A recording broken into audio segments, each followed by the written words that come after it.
Plus de 150 développeurs en tout, 2500 adeptes du jeu vidéo réunis à l'Africa Games Week cette année. Une première, le jeu vidéo en pleine expansion en Afrique et les demandes pour du contenu spécifiquement africain sont de plus en plus nombreuses. C'est le constat de Nick Hall, l'un des organisateurs de l'Africa Games Week. Il y a beaucoup d'éditeurs qui viennent ici et qui veulent du contenu développé en Afrique.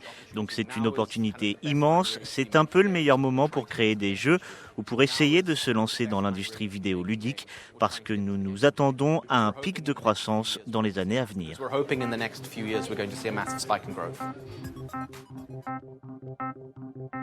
Le nombre de joueurs a plus que doublé ces dernières années, rien qu'en Afrique du Sud, le plus grand marché du continent, avec 40% de sa population amatrice de jeux vidéo. Le but de l'Africa Games Week, c'est aussi d'aider l'industrie du jeu africain à répondre à la demande, mais surtout de stimuler les talents locaux, à l'image du fondateur du studio sud-africain Dream Shards, Alexander Poon.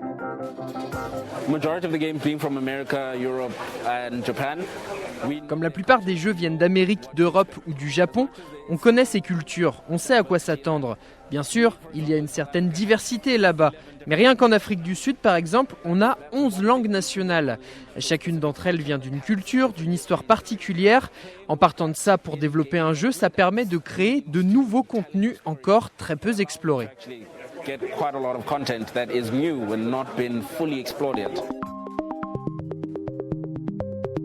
Autre exemple au Kenya, la société de création Uziku Games fabrique des contenus où les habituels combattants empruntés au manga japonais sont remplacés par des personnages africains. Mais pour vraiment réussir à peser dans le monde du gaming, l'union fait la force. 10 studios de développement de jeux en Afrique ont profité de l'African Games Week pour annoncer leur alliance au sein du Pan-Africa Gaming Group, un groupe qui veut multiplier par 2 le poids de l'industrie sur le continent pour enfin placer l'Afrique sur la carte de l'industrie mondiale du jeu vidéo.